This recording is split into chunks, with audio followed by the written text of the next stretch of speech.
નમસ્કાર વિદ્યાર્થી મિત્રો, ટીવાયબીએ મુખ્ય ગુજરાતીમાં આપણે પેપર નંબર 20 ભણીએ છીએ અને પેપર નંબર 20 અંતર્ગત આપણે ગુજરાતી વાર્તા સૃષ્ટિનો અભ્યાસ કરવાનો છે. ગુજરાતી વાર્તા સૃષ્ટિના ત્રીજા યુનિટમાં આપણે જે મુદ્દો આજે ભણવાનો છે એ મુદ્દો છે ગુજરાતી વાર્તા સૃષ્ટિ એની ભાષા અથવા તો એનું ગદ્ય. આની પહેલાં આપણે એના સ્ત્રી પાત્રો અને પુરુષ પાત્રો વિશે વાત કરી ગયા છે અને આજે જે ત્રીજો મુદ્દો આપણે ભણીશું એ છે ગુજરાતી વાર્તા સૃષ્ટિની ભાષા અથવા તો એનું ગદ્ય. અને બીજી પણ અહીં એક વાત આપણે કરી લઈએ કે આની પહેલાંના 5મા સેમેસ્ટરમાં તમે લોકો નવલિકાનું સ્વરૂપ જે છે ભણી ગયા છો, એટલે ત્યારે પણ તમે નવલિકામાં ભાષાનું ઘટક જે છે કેવી રીતે કાર્ય કરે છે એ તમે ભણી ચૂક્યા છો. એટલે એ તમને ખબર છે કે ટૂંકી વાર્તામાં ભાષાનો ખૂબ જ સાંકેતિક અથવા તો જેને કે લાઘવપૂર્ણ વિનિયોગ કરવામાં આવે છે. એટલે અહીં નવલકથા અને લઘુ નવલકથા જેવા અન્ય સ્વરૂપો જે છે કથા સાહિત્યના, એના કરતાં ભાષા પાસેથી અહીં કરકસર ભર્યું કામ લેવામાં આવે છે. એટલે અહીં આમ જુઓ તો નવલકથાકાર અને લઘુ નવલકથાકાર ના પ્રમાણમાં નવલિકાકાર પાસેથી એક વધારે ભાષાની દ્રષ્ટિએ કેટલીક વધારે શક્યતાઓ અથવા તો એની ભાષાની બાબતમાં અહીં એની કસોટી થાય એવી પરિસ્થિતિ ઊભી થાય છે. એટલે જેમ બને એમ ટૂંકી વાર્તામાં અથવા તો નવલિકામાં ભાષા પાસેથી ઓછા શબ્દોમાં વધારે કામ લેવામાં આવે છે. એ દ્રષ્ટિએ અહીં ટૂંકી વાર્તાકારની કસોટી પણ છે. એટલે અહીં ભાષાનો નવલકથા અને લઘુ નવલકથાના પ્રમાણમાં લાઘવપૂર્ણ વિનિયોગ ટૂંકી વાર્તામાં કરવામાં આવે છે. એટલે પરિવેશ ની બાબત હોય અથવા તો પરિવેશ વર્ણનની બાબત હોય કે પછી વર્ણન કથન અને સંવાદની બાબત હોય, આ બધા જ જે ઘટકો છે અથવા તો આ બધા જ જે અંગો છે એ બધા જ અંગોમાં અહીં ભાષાનો કરકસર ભર્યો વિનિયોગ થાય છે.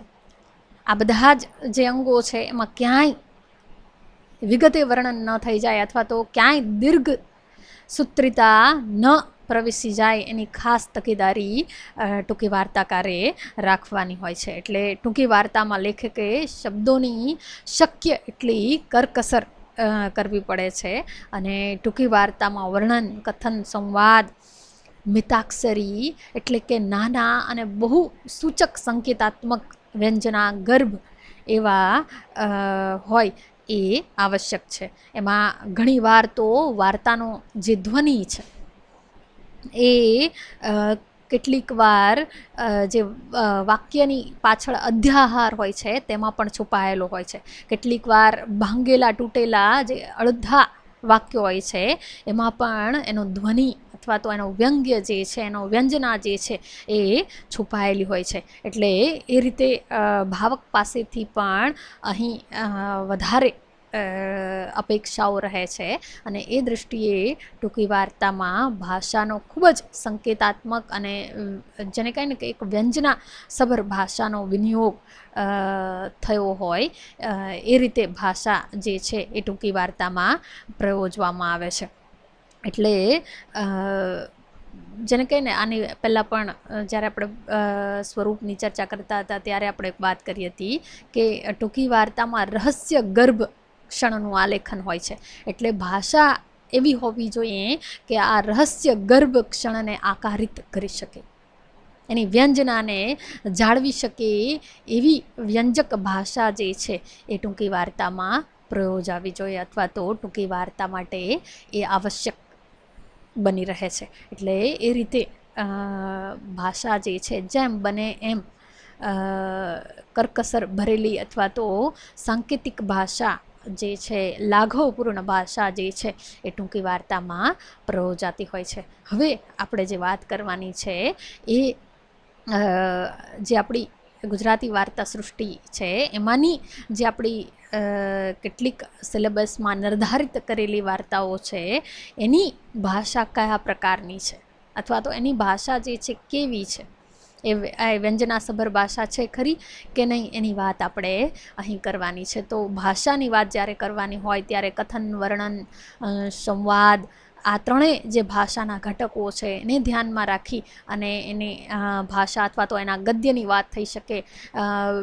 બીજી રીતે એમાં પ્રયોજાયેલા જે અલંકારો છે એને લઈને પણ આપણે એની ભાષા અને એના ગદ્યની વાત કરી શકીએ. તો હવે આપણે કેટલીક જે મહત્ત્વની વાર્તાઓ છે એની ભાષાને કેન્દ્રમાં રાખીને આપણે આ વાત જે છે એ કરીશું.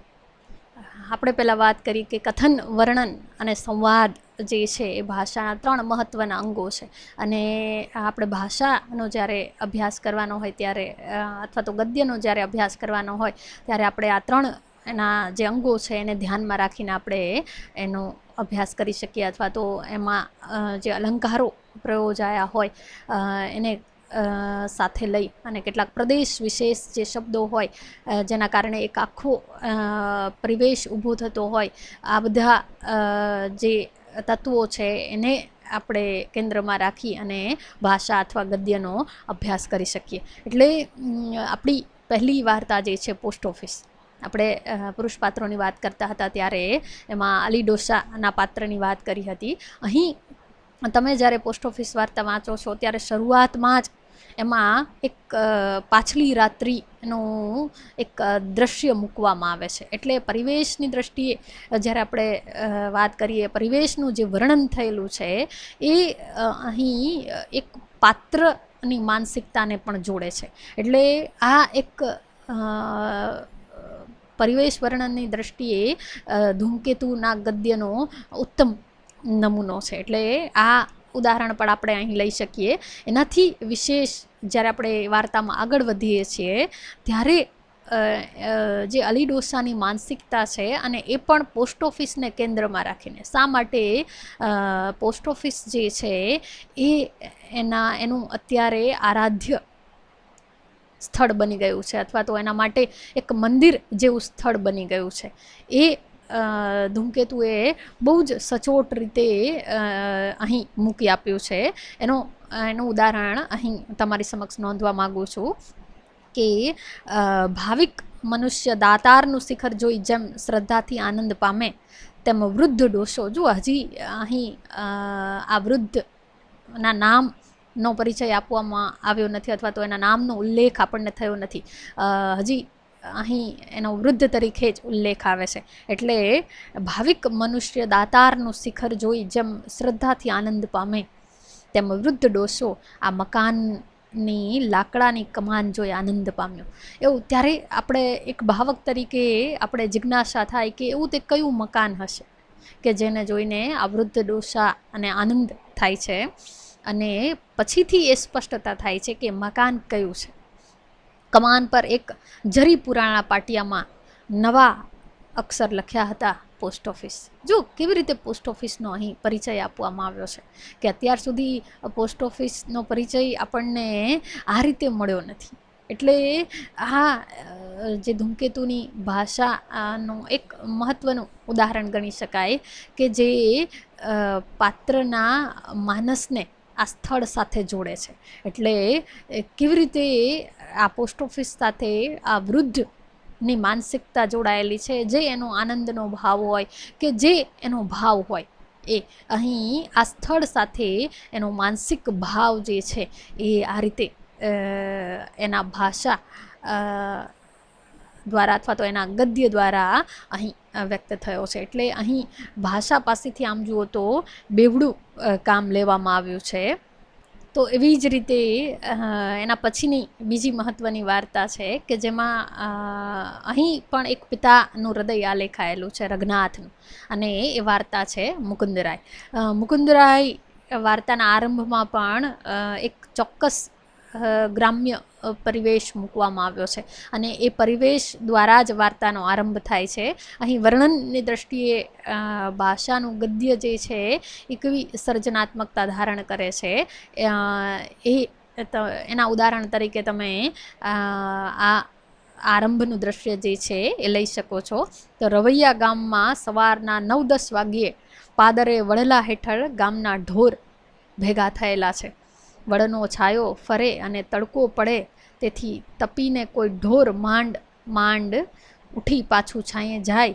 તે સિવાય ઢોર પણ નિસ્તબ્ધ થઈ ગોવાળની રાહ જોતા બેઠા છે. જુઓ અહીં એક જુઓ શરૂઆતથી જ એક નિસ્તબ્ધતાનું વાતાવરણ છે. એટલે વાતાવરણ નું વર્ણન જે છે, પરિવેશનું વર્ણન જે છે એ ક્યાંક ને ક્યાંક ક્યાંક ને ક્યાંક પાત્રની માનસિકતા સાથે જોડાતું હોય છે. એટલે આ રીતે શરૂઆતથી જ વાર્તાકાર જે છે એ આપણને વાર્તાના કેન્દ્રીય ભાવ સાથે આ વર્ણનો દ્વારા જોડતો હોય છે. એટલે આ રીતે ભાષાનું ગદ્ય જે છે એ આ રીતે સર્જનાત્મકતા ધારણ કરે છે. એટલે સીધા અને સરળ શબ્દો દ્વારા અહીં ક્યાંક ઉપમા અને ઉત્પ્રેક્ષા જેવા અલંકારો દ્વારા અહીં એક આખો માહોલ ઊભો કરવામાં આવતો હોય છે. એટલે નજીક તળાવની પાળ ઉપર એક નાની પણ સુંદર પુરાતન ડેરી છે. આ ડેરીનો શરૂઆતમાં જે સંદર્ભ આવે છે એ અંત સુધી એ સંદર્ભ જળવાઈ રહે છે. એટલે વાર્તાકાર જે છે આરંભમાં જ આ બીજ નાખી દે છે. આ ડેરી ત્યાંથી જળેલ પ્રાચીન વલ્લભીના શિલાલેખથી અત્યારે તો ઘણી જ પ્રસિદ્ધ થઈ ગઈ છે. જુઓ પાછળથી આપણે વાર્તા ભણી ગયા છીએ એટલે આપણે ખબર છે કે કેવી રીતે રઘનાથ જે છે એ પોતાના પુત્ર મુકુંદરાયને એના આવેલા મિત્રો જે છે એને આ ડેરી બતાવવાની વાત કરે છે, આ શિલાલેખ બતાવવાની વાત કરે છે અને ત્યાંથી આખો ભાવ જે છે એ કેવી રીતે રઘુનાથ ની માનસિકતા જે છે એને જોડી આપે છે. એટલે પછી વાર્તાકાર જે છે આપણને એ પહેલાંના 3 વર્ષની વાત કરે છે. એટલે આ રીતે પરિવેશનું આ જે વર્ણન છે અને એમાં ભાષા જે છે એ કેવી રીતે પરિવેશના વર્ણનમાં એક સર્જનાત્મકતા ધારણ કરી હોય છે અથવા તો એ ભાષા પાસેથી અહીં બેવડું કામ લેવામાં આવ્યું છે. એ પાત્રની માનસિકતાનો પણ એ સંકેત કરી જાય છે. તો એના પછી જે પારેવડાનું વર્ણન છે એને પણ આપણે ઉદાહરણ તરીકે લઈ શકીએ કે જાર ચણીને ધરાઈને કેટલાક પોપટ ડેરી ઉપર અત્યારે મોટા માથા હલાવતા જાણે કોઈ કારભારા ડહોળતા હોય તેમ વાતો કરતા હતા. જાણે કે જુઓ આ જે પારેવડા છે એ જાણે કે નવી પેઢીનો સંકેત કરે છે. અહીં ઉત્પ્રેક્ષા અલંકાર દ્વારા એ 2 પેઢી જે એકદમ જે જાર ચણીને જે ધ્રાઈ ગયા છે એવા પારેવડા જે મોટા માથા હલાવતા જાણે કોઈ કારભારા ડહોળતા હોય તેમ વાતો કરતા હતા. આ જે વર્ણન છે અથવા તો આ જે ઉલ્લેખ છે એના દ્વારા મુકુંદરાયની માનસિકતા જે છે અથવા તો નવી પેઢીની માનસિકતા જે છે એના સંકેતો અહીં બહુ જ સૂક્ષ્મ રીતે અહીં આપવામાં આવ્યા છે. એટલે 2 જ વાક્યોમાં આ રીતે ભાષા પાસેથી સક્ષમ સંકેતાત્મક ભૂમિકાએ વ્યંજના સભર કામ લેવામાં આવ્યું છે. એટલે આ 2 વાક્યો ભાષાના ઉદાહરણ માટે અથવા તો ગદ્યના સર્જનાત્મક વિનિયોગ માટે મહત્વનું ઉદાહરણ બની રહે છે. તો ત્યારબાદ સુંદરમની જે વાર્તા છે માઝાવેલાનું મૃત્યુ એનો આરંભ પણ લઈ લો. જો આ વાર્તાના આરંભ જે છે બહુ જ સંકેતાત્મક હોય છે. ભાષાની દ્રષ્ટિએ સર્જક જે છે જાણે કે આરંભમાં જ એક ભાવક પર એક છાપ છોડી દેવા માગતો હોય છે અને અહીં ભાષા પાસેથી વિરોધાત્મક સ્તરે કામ લેવામાં આવ્યું છે. એનો ઉત્તમ નમૂનો આ સુંદરમ ની જે વાર્તા છે માઝાવેલાનું મૃત્યુ એને ગણી શકાય. અહીં જુઓ કેવી રીતે વિરોધના સ્તરે ભાષા પાસેથી કામ લેવામાં આવ્યું છે.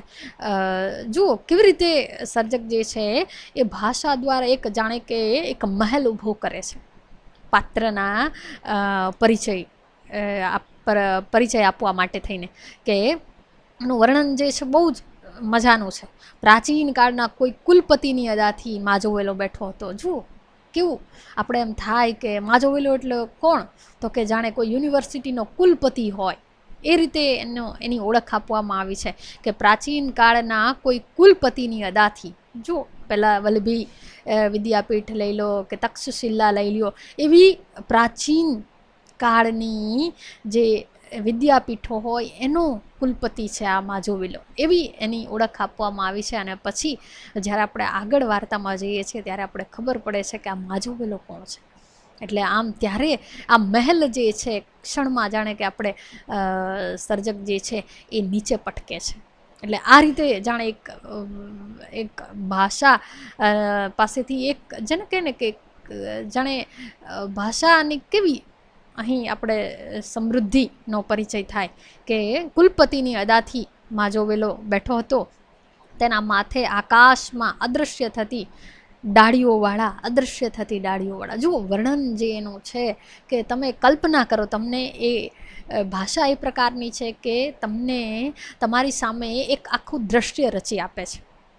એવી દ્રશ્ય સભર અથવા તો દ્રશ્યાત્મક ભાષાનો પ્રયોગ, દ્રશ્યાત્મક ગદ્યનો પ્રયોગ અહીં આ ભાષા માજાવેલાનો મૃત્યુમાં કરવામાં આવ્યો છે કે તેના માથે આકાશમાં અદૃશ્ય થતી ડાળીઓવાળા કોઈ એક તપોવનના વૃક્ષ જેવા ઊંચા ઊંચા ટાવરની છાયા ઢળી હતી. અહીં કોઈ પેલું ઘટાદાર વૃક્ષ નથી જેના નીચે માજોવેલો બેઠો છે, પણ અહીં તો એક મોટું ટાવર છે અને જેની નીચે માજોવેલો બેઠો છે. એટલે તમારી આશાઓને ભંગ ધીમે ધીમે અહીં કરવામાં આવે છે. એક જાણે ફુગ્ગો પહેલાં ફૂલાવવામાં આવે અને પછી એને ધીમેકથી એને ટાંકણી મારવામાં આવે એ પ્રકારની પરિસ્થિતિ અહીં ભાષા દ્વારા ઊભી કરવામાં આવી છે. તેની આસપાસ તેનો 3-4 પેઢી સુધીનો પરિવાર ફેલાઈને પડ્યો હતો. જો જેમ એક કુલપતિની આસપાસ એના શિષ્યો ફેલાયેલા હોય અને પોતે ઘટાદાર વૃક્ષની છાયામાં બેઠા હોય ને જાણે કે એને ભણાવી રહ્યા છે એ પ્રકારનું દૃશ્ય હોય અને એની સામે ટાવર નીચે બેઠેલો માજોવેલો છે અને એની આસપાસ એની 3-4 પેઢી સુધીનો પરિવાર ફેલાયેલો છે. એટલે આ રીતે જાણે કે અહીં ભાષા પાસેથી એક વિરોધના સ્તરે કામ લેવામાં આવ્યું છે અને એ દૃષ્ટિએ આ વિરોધની ભાષાનો વિરોધના ગદ્યનો એક મહત્ત્વનો નમૂનો છે, ઉત્તમ નમૂનો છે. એટલે આ રીતે ભાષા પાસેથી, ગદ્ય પાસેથી સર્જક કેટલી રીતે કામ લેતો હોય, સરળ શબ્દો દ્વારા પણ એક સચોટતા ઊભી કરી શકે તેવી ભાષા આ વાર્તામાં પ્રયોજાય છે. તો બીજી બાજુ આજ માજાવેલાનું મૃત્યુ વાર્તામાં જે માજાવેલા અને એના પૌત્ર પૌત્રી વચ્ચેના જે સંવાદો છે એનું ગદ્ય પણ આસ્વાદ્ય છે. એટલે અહીં જે બાળકો દ્વારા જે પ્રશ્નો પૂછવામાં આવે છે એમાં એક જિજ્ઞાસાનું તત્વ છે અને એનો લહેકો જે છે એના દ્વારા એક વાર્તામાં એક લયાત્મકતા ઊભી થાય છે. એટલે એ દ્રષ્ટિએ બાળકોની જિજ્ઞાસા અને ભાષામાં જેને કહે ને કે એક ઉર્મી અને એક લય જે છે એનું તત્વ જે છે એ જળવાઈ રહ્યું છે. એટલે એના ઉદાહરણો જે છે એ તમે અહીં ટાંકી શકો છો. જુઓ, શરૂઆતમાં જ જે છે એ માજોવેલો પોતાના આ પૌત્રીઓને જે રીતે પોતાના પરાક્રમની વાત કહે છે ત્યારે જે રીતે એના જે પૌત્ર પૌત્રીઓ છે એને સામે હોંકારો ભણે છે, હે દાદા તે અહીં ટાવરે નહોતા ના, અને દાદા આ પેલી મોટી બત્તીએ નહોતી ના ભાઈ. બહુ જ નાના એવા સંવાદો પાસેથી અહીં કામ લેવામાં આવ્યું છે. આવા રસ્તાય નહોતા અને હાથની ધૂળ અને કૂતરાય કેટલા બધા ભસ કર્યા કરે પણ અમને ઓળખે હા કે. અને લોક તે વેળા તો ખાઈ જાણતા, ઓઢી પહેરી જાણતા ભાઈલા, હવે તો એ ખાય છે શું. જો આ રીતે માજાવેલાના જે નાના પોતાના પૌત્રોને ઉદ્દેશીને જે પોતાના ભૂતકાળને વાગોળે છે એમાં એનો ભવ્ય ભૂતકાળ છે, એને જે માણેલું છે અને એ માણેલાને વ્યક્ત કરવાનો જે આનંદ છે એ આ રીતે અહીં ખૂબ જ જેને કહીને ખૂબ જ નાના નાના સંવાદો દ્વારા એકદમ સરળ ગદ્યમાં અહીં અભિવ્યક્ત થયો છે. એટલે એ દ્રષ્ટિએ પણ તમે આ સંવાદોને નોંધી શકો. તો એના પછીની ઉમાશંકર જોશીની વાર્તા અને આપણે લઈએ તો આ વાર્તા જે છે એમાં પણ ભાષા અને ગદ્યનો સક્ષમ વિનિયોગ થયેલો છે. તો શરૂઆત તમે છેલ્લું છાણુંની લઈ લો ઉદાહરણ તરીકે. ભાગ્યે જ કોઈ વાર્તા હશે કે જેમાં એક જ શબ્દ પર પૂર્ણ વિરામ હોય. એમાંની આ એક વાર્તા છે. એટલે તમને એવી વાર્તા શોધવી પડે કે જેમાં એક જ વાક્ય પર પૂર્ણ વિરામ હોય અને આરંભમાં જ, બરાબર. એટલે તમને વચ્ચે મધ્યમાં તો મળી જાય, ના, હા જેવા એક જ શબ્દ પર પૂર્ણ વિરામ હોય, પણ આરંભમાં જ જ્યાં એક જ શબ્દ પર પૂર્ણ વિરામ હોય એવી વાર્તાઓ જે છે એના બહુ ઓછા નમૂનાઓ હોય. અને એમાંનો આ એક નમૂનો છે. શરૂઆત એક જ શબ્દ છે સૂર્યાસ્ત, અને ત્યાં પૂર્ણ વિરામ આવે છે. જુઓ, એટલે આ રીતે એક જ વાક્યથી વાક્ય પૂરું થઈ જાય છે, સૂર્યાસ્ત. અને આ સૂર્યાસ્ત, આમ પણ સૂર્યાસ્તના અનેક અર્થ સંકેતો હોય અને એ જીવનનો સૂર્યાસ્ત હોય. અને અહીં આમ જુઓ તો આ એક વાક્ય જે છે એ ઘણી બધી રીતે અર્થસભર છે. અહીં બે પાત્રો, સ્ત્રી પાત્રો કેન્દ્રમાં છે જેની આપણે વાત કરી ગયા છે. અને સાસુ બહુ કેવી રીતે જીવનની સંધ્યા તરફ અથવા તો પોતાના અંત તરફ ઢળે છે, જાણે કે સર્જકે આ શરૂઆતના એક શબ્દ દ્વારા જ અહીં સાંકેતિક કરી દીધું છે. એટલે કેવી રીતે ભાષા પાસેથી લાઘવ સભર રીતે અથવા તો વ્યંજના સભર રીતે કામ લઈ શકાય એના માટેનું ઉત્તમ ઉદાહરણ આ છેલ્લું છાણું વાર્તા છે. એટલે આથમણા બારણાનું ઘર, સંધ્યાના કેસુડિયા રંગથી લીપાયેલી ઓસરીમાં ખાટલા પર હિંમત અને વેણીલાલ બેઠા છે. એવી એક જુઓ, આરંભમાં જ તમને આ બે વાક્યો જે છે એક આખો પરિવેશ ઊભો કરી દે છે. એટલે એક જ વાક્યથી પૂર્ણ વિરામ, એક બહુ જ વ્યંજના સભર રીતે અહીં ભાષાનો વિનિયોગ કરવામાં આવ્યો છે. પછી ધીમે ધીમે જેમ આપણે એના સંવાદોમાં જઈએ છીએ તો સંવાદોની દ્રષ્ટિએ ઉમાશંકરની આ વાર્તા જે છે એ ઉત્તમ નમૂનો બની રહે છે. અને આ વાર્તામાં એવી શક્યતાઓ રહેલી છે કે એનું નાટ્યમાં રૂપાંતર થઈ શકે એવી આ સક્ષમ વાર્તા છે સંવાદની દ્રષ્ટિએ. એટલે તમે પુત્ર વધુના જે અંતિમ સંવાદો જે છે એને ભાષા અથવા ગદ્યના ઉત્તમ નમૂના તરીકે આપણે એનું ઉદાહરણ આપી શકીએ. અહીં હું સમય મર્યાદાને કારણે એના ઝાઝા સંવાદો તમારી સમક્ષ નથી પ્રસ્તુત કરતી, પણ છેલ્લા જે સંવાદો છે એને હું તમારી સમક્ષ પ્રસ્તુત કરું છું. અંતિમ એ આ બંને સાસુ વહુ વચ્ચેના સંવાદો છે. જે પુત્ર વધુ છે એ પૂછે છે, શું બાઈ, બસ નહીં જ કરે કે એટલામાંથી એ ગઈ?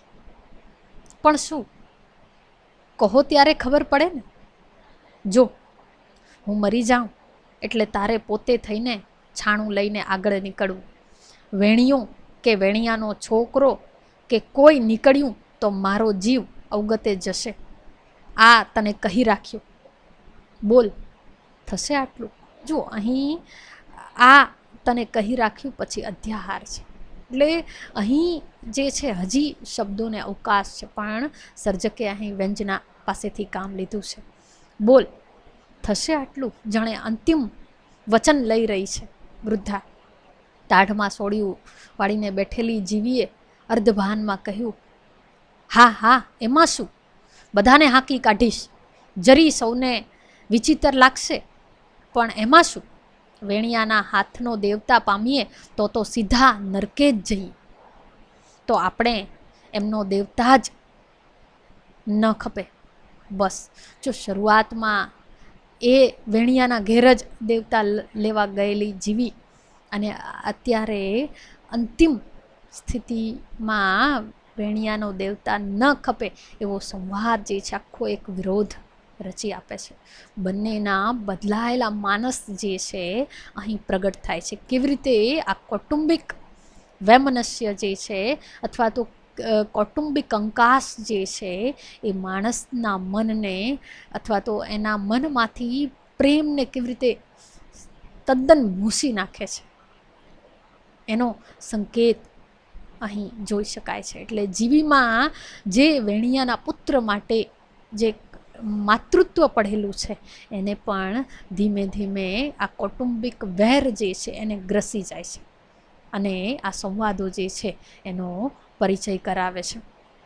તો આપણે એમનો દેવતા જ ન ખપે.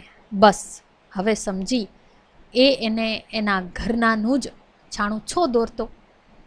આપ જો તારો હાથ, જો તું પોતે થઈને મારું છાણું દોરીશ. અને એ રીતે હાથ માગી અને એને પાસેથી પોતાની પુત્ર વધુ પાસેથી જાણે કે વચન લઈ લે છે.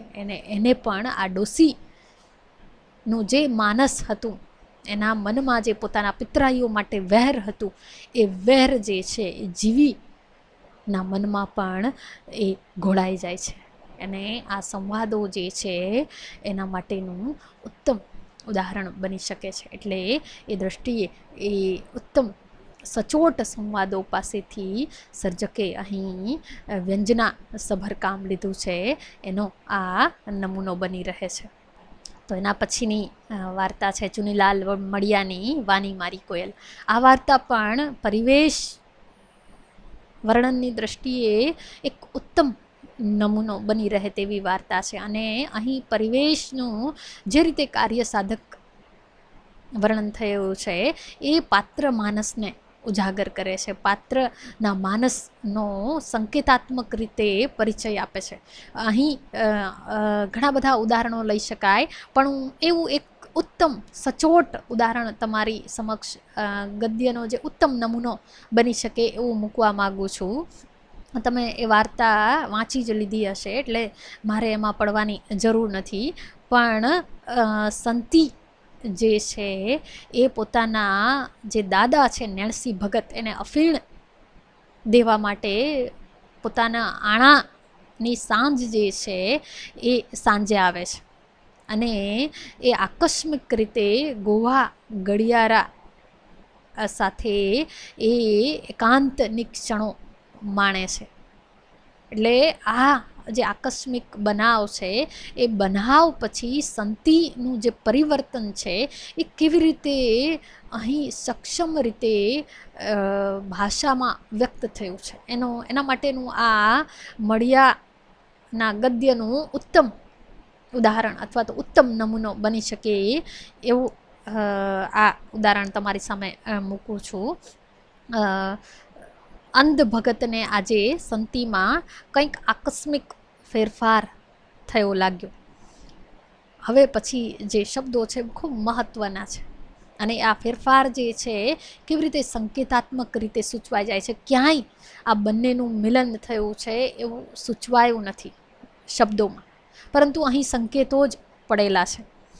નવ પલ્વિત બટ્ટ મોગરાની કડીસી તેની અણબોટી દેહલતામાંથી કોરી ધરતી ઉપર વર્ષા છાંટ થયા પછીનો આછો આછો મીઠો પમરાટ મહેકવાને બદલે ભગતને પહેલી જ વાર પરસેવાની ખાટી વાસ આવી. જુઓ, આ જે સંતીમાં આવેલું પરિવર્તન જે છે એ અહીં વાતાવરણ દ્વારા સૂચવાયું છે, વાતાવરણ વર્ણન દ્વારા સૂચવાયું છે કે નવ પલ્વિત બટ્ટ મોગરાની કડીસી તેની અણબોટી દેહલતામાંથી કોરી ધરતી ઉપર વર્ષા છાંટ થયા પછીનો આછો આછો મીઠો પમરાટ મહેકવાને બદલે ભગતને પહેલી જ વાર પરસેવાની ખાટી વાસ આવી.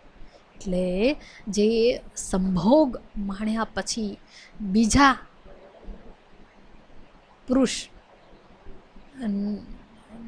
ની જે વાસ છે એ સંતિમાંથી આવવા લાગે છે.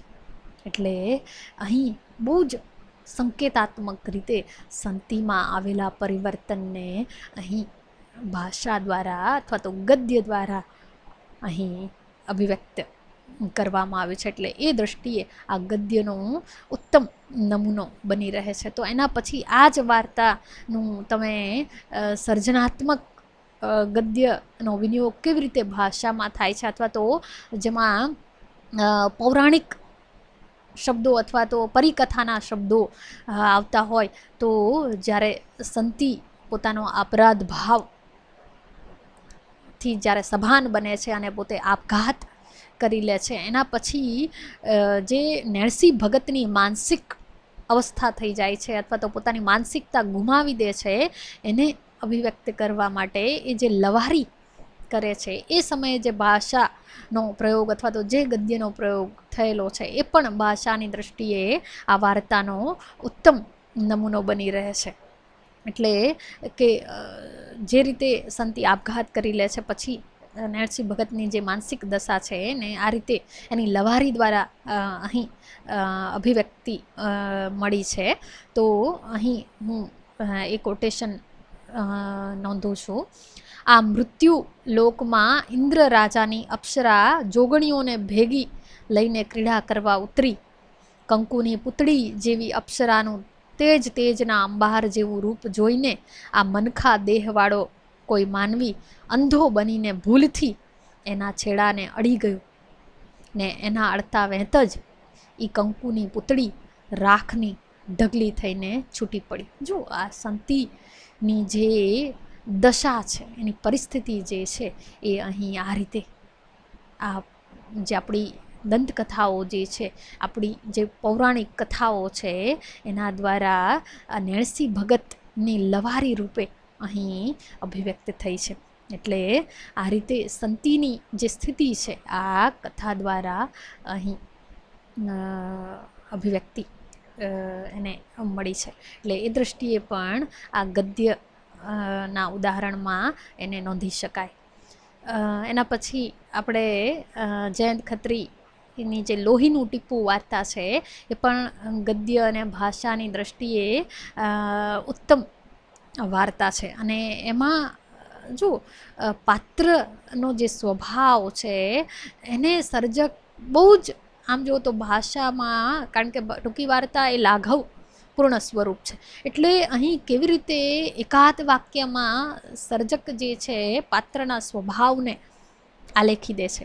અને એના માટે અહીં બે મુખ્ય પાત્ર જે છે બેચર, એનો સ્વભાવ બહુ જ સૂક્ષ્મ રીતે અથવા તો એક જ વાક્યમાં આલેખાઈ ગયો છે.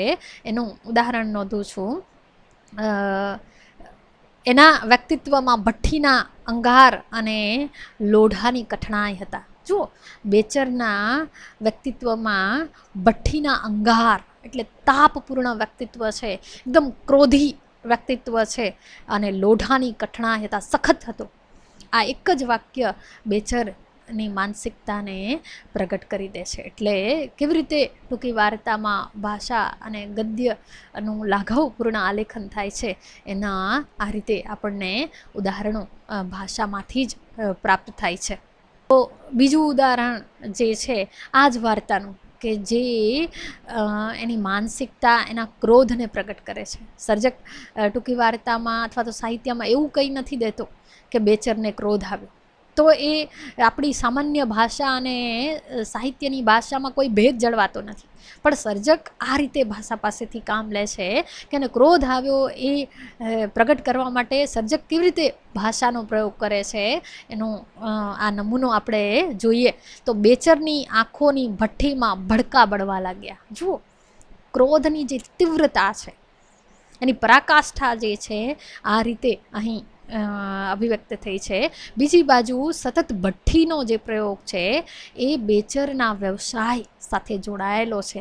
એટલે વ્યવસાય કેવી રીતે પાત્ર સાથે જોડાયેલો હોય છે અને આ રીતે સર્જક ભાષાનો પ્રયોગ કરીને પાત્રના વ્યવસાયને પણ આ રીતે સાંકેતિક રીતે પ્રગટ કરી દેતો હોય છે. એનો આ નમૂનો છે. એટલે બેચરની આંખોની ભઠ્ઠીમાં ભડકા બળવા લાગ્યા. એટલે ક્રોધ નહીં, પણ એની આંખોની ભઠ્ઠીમાં ભડકા બળવા લાગ્યા. આ રીતે સંકેતાત્મક રીતે પાત્ર માનસને, એના હૃદયના ભાવોને, એની માનસિકતાને સર્જક જે છે એ પ્રગટ કરે છે.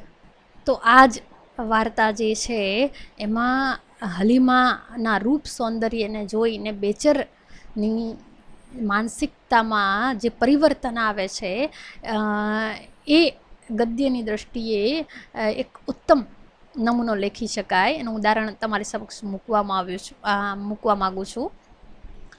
એ રૂપ, એ જુવાની અને અષાઢી રાતની આ અમૂલ્ય પળ, અને એ તે કેવી કુમળી જુવાની.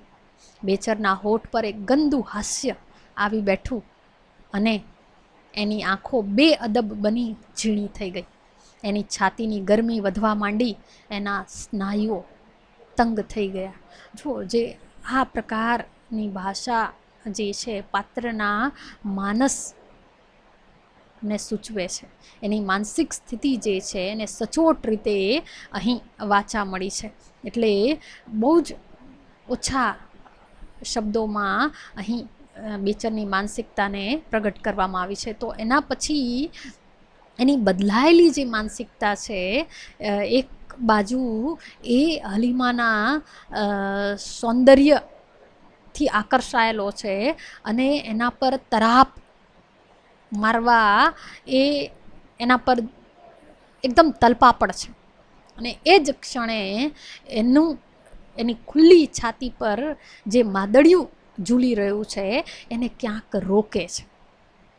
એનું પારેવડા જેવું જે ભોળપણ છે એ એને ક્યાંક રોકે છે. આ ભોળપણ જ બેચરને એમાંથી ઉગારી લે છે. જાણે એ સમયે કેવી રીતે બેચરની માનસિકતા પરિવર્તન પામે છે, એ સમયે જે રીતે ભાષા પાસેથી અહીં કામ લેવામાં આવ્યું છે એનું ઉદાહરણ આપણે જોઈએ. એ કોટેશન આપણે જોઈએ તો એ અડધા નીચા નમેલા ચોરની આંખ ફરી ઠાલી થઈ ગઈ અને ફરી પાછી ભરાઈ ગઈ. જો આ જે એ બેચર જે છે એ આંતરિક દ્વંદ્વ જે અનુભવી રહ્યો છે એનો સંકેત અહીં પ્રાપ્ત થાય છે. એને કશાકની બીક લાગી, એ સીધો થઈ ગયો. બહુ જ નાના નાના સંવાદો છે અને સચોટતા છે ભાષામાં. અહીં એના સ્નાયુઓ શિથિલ પડ્યા અને મોઢાની કરચલીઓ ખુલી ગઈ. એણે મોઢું ફેરવીને ઊંચે જોઈ લીધું, બહુ ઊંચે. આંબલીની ઘટા પરથી ઉડી જઈને એની નજર દૂર પેલા ઘેરાતા અને વિખરાતા વાદળાઓની દૂર ચંદ્ર, તારા અને નક્ષત્રોની તેજ ટપકીઓને અડતી અડતી વિસ્તાર પામતી ક્યાંયની ક્યાં ગુમ થઈ ગઈ.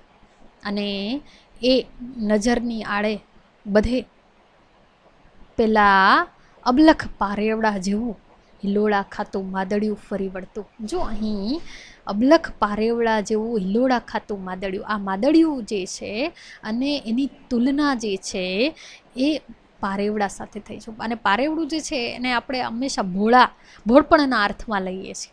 એટલે આમ જો તો હલીમાનું ભોળપણ છે એ જ એને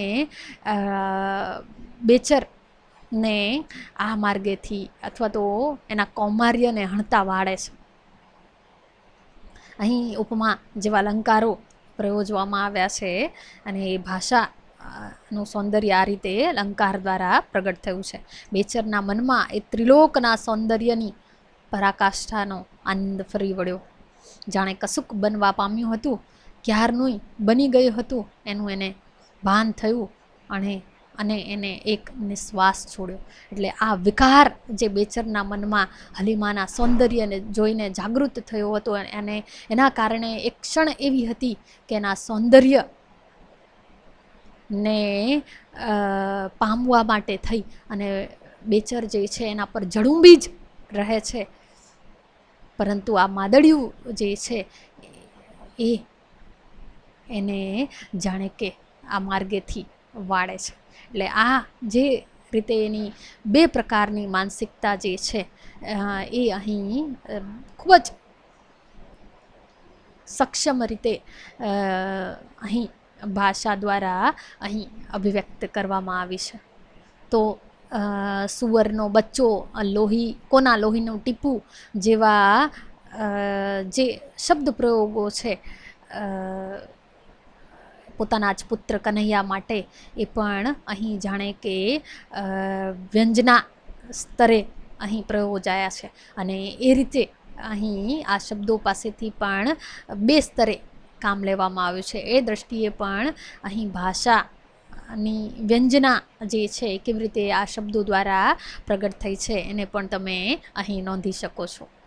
તો મધુરાઈની જે વાર્તા છે કાન, એ પણ આમ જુઓ તો ગદ્ય અને ભાષા પાસેથી અહીં જુદી રીતે કામ લેવામાં આવ્યું છે. એકદમ સરળ બોલચાલનું ગદ્ય આ ભાષામાં પ્રયોજાયું છે અને એકદમ સરળ પણ વ્યંજના સભર સંવાદો અથવા તો વ્યંજના સભર ભાષા જે છે એ અહીં પ્રયોજવામાં આવી છે. અને પાત્રચિત્ત ભાષા જે છે એ પણ જેમ કે એકદમ ભણેલી કોલેજની છોકરીઓ છે તો એની ભાષામાં અંગ્રેજી શબ્દો આવે અને એની સામે અહીં કર્ણવિદ જેવો એકદમ સંસ્કૃત તત્સમ શબ્દ મુકાય તો એક વિરોધ ઊભો થાય છે. એટલે આપણી આસપાસનું જે જગત જે છે એ અહીં આ રીતે આવા કેટલાક શબ્દો દ્વારા અહીં એકદમ સંકેતાત્મક રીતે અથવા તો સક્ષમ રીતે મૂકવામાં આવ્યું છે.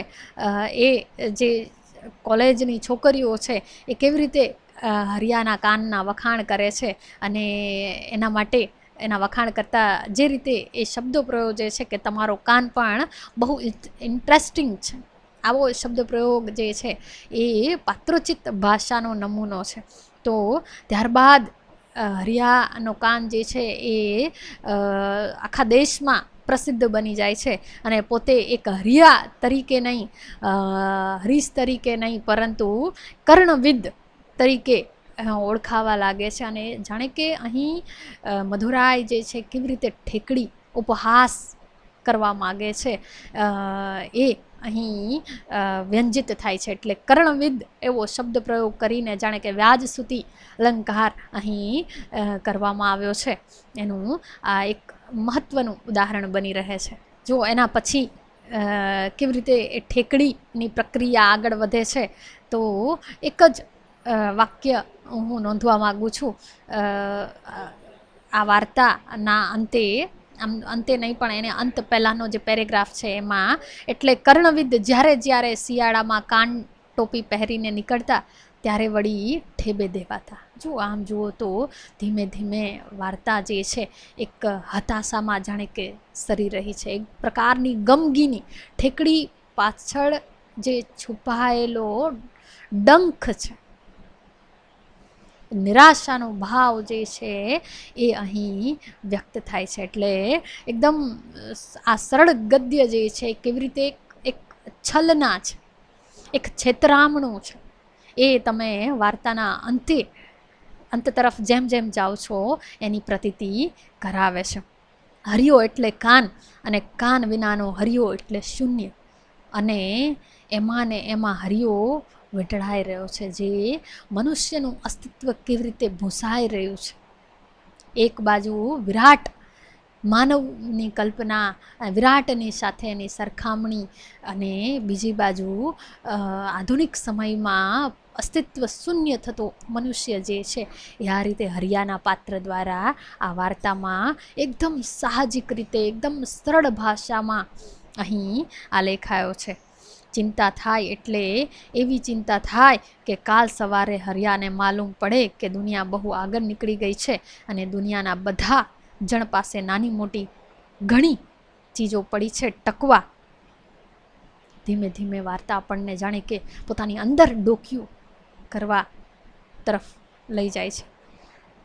ટકાવવા માટેની જ્યારે હરિયા પાસે છે માત્ર એક કાન અને એક જ નંગ કાન, જો જાણે કે માત્ર મનુષ્યનું અસ્તિત્વ જાણે કે ચીજ વસ્તુ કરતાં પણ ગયું ગુજરેલું છે, એ પ્રકારનો ભાવ અહીં ઊભો થાય છે. એટલે એકદમ સરળ ભાષા પાસેથી અહીં વ્યંજનાત્મક સ્તરે કામ લેવામાં આવ્યું છે, અને એ દૃષ્ટિએ આ એક ગદ્યનો, સરળ ગદ્યનો પણ એક ઉત્તમ નમૂનો બની રહે છે. તો એના પછીની વાર્તા જે છે રાધેશ્યામ શર્માની રણ, એમાં પણ બહુ નાના નાના વાક્યો જે છે જેને સર્જનાત્મક સ્તરે અને પાત્ર માનસને ઉજાગર કરવા માટે સર્જકે અહીં ભાષા અને ગદ્ય પાસેથી કામ લીધું છે. શરૂઆતમાં જ તમે 2 વાક્યો કે સ્થળમાં જળની ભ્રાંતિ, જળમાં સ્થળની ભ્રાંતિ, એટલે કશું જળ અને સ્થળમાં અહીં જુદાપણું નથી, એવા 2 જ વાક્યમાં આખો રણનો પરિવેશ જે છે